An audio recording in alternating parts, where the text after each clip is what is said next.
ओम नमः शिवाय। आप सभी को मैं अंबिका शर्मा और मैं आज आपको बताना चाहूँगी कि महादेव की पूजा किस प्रकार करनी चाहिए और महादेव की पूजा करने का क्या रिजल्ट्स आपको मिलेंगे अगर आप सही तरीके से करते हैं तो मैं स्टार्ट करती हूँ। महादेव की पूजा बिल्कुल सरल स्वभाव से करनी चाहिए।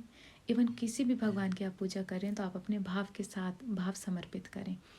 अब वो कैसे, वो बताना चाहूँगी मैं आपको। सबसे पहले आपके मंदिर की दिशा सही होनी चाहिए। मंदिर हमेशा उत्तर या पूर्व दिशा में ही हमारा होना चाहिए, तो ही हमें अच्छे रिजल्ट्स मिलेंगे। साथ में शिवलिंग, अगर आपके घर में शिवलिंग है तो शिवलिंग और भोले बाबा की मूर्ति दोनों ही ईशान कोण में होने चाहिए। अब आप कहेंगे कि ईशान कोण कौन सा होता है? ईशान कोण होता है उत्तर और पूरब का जो कोण होता है, उसी को ईशान कोण कहा जाता है। वहाँ पे आप भोले बाबा की शिवलिंग और मूर्ति स्थापित करें और करने के बाद रोज़ भोले बाबा की पूजा करें। अब पूजा कैसे करनी है वो मैं आपको बताऊंगी। पूजा करने का एक सरल सा तरीका है। रोज़ भोले बाबा को सुबह गंगा जल से स्नान कराइए। अगर आपके घर में गंगा जल नहीं है कोई बात नहीं, आप जो जल होता है घर का उसी से आप स्नान कराइए भोले बाबा को। ओम नमः शिवाय, ओम नमः शिवाय, ओम नमः शिवाय इस प्रकार बोलिए।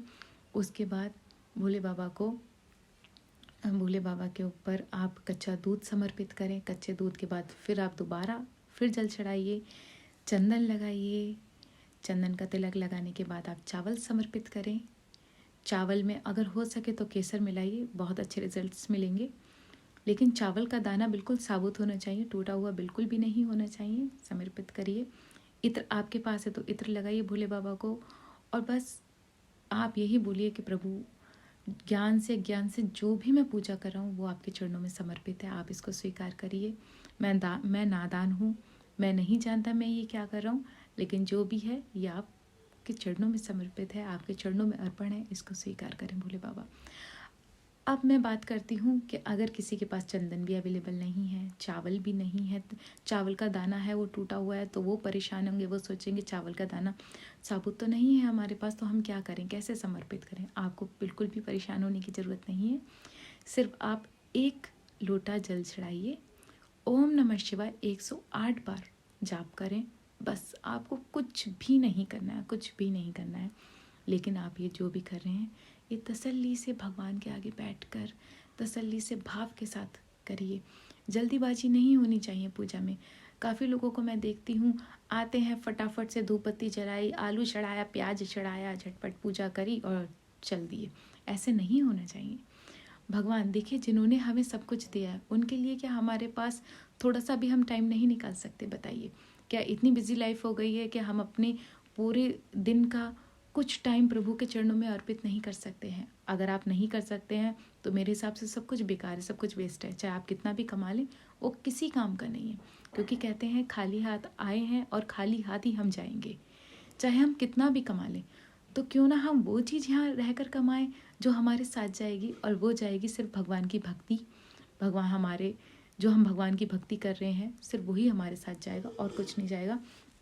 तो इसलिए मैं आपको बताना चाहूँगी, भगवान की पूजा करें, भक्ति भाव से पूजा करें। आपके घर में शिवलिंग है तो वो मैं आपको बता चुकी हूँ आपको किस प्रकार से पूजा करनी है। लेकिन सबसे मेन इम्पोर्टेंट आपके भाव, आप अपने भाव के साथ पूजा करिए भोले बाबा की, या आप किसी भी भगवान को मानते हैं, भाव आपकी सबसे ज़्यादा मस्ट है। भाव के साथ पूजा करेंगे तो आपकी विश जल्दी एक्सेप्ट होगी, टाइम नहीं लगेगा। और अगर भाव आपके हैं नहीं, फिर चाहे आप कितनी भी देर पूजा कर लीजिए, सोना चढ़ाइए, चांदी चढ़ाइए, उनको किसी चीज़ की ज़रूरत नहीं है आपके सोना चांदी की, उनको सिर्फ आपके भाव चाहिए। सिर्फ आप सच्चे मन से और भाव से पूजा करें तो वो ज़रूर स्वीकार करेंगे।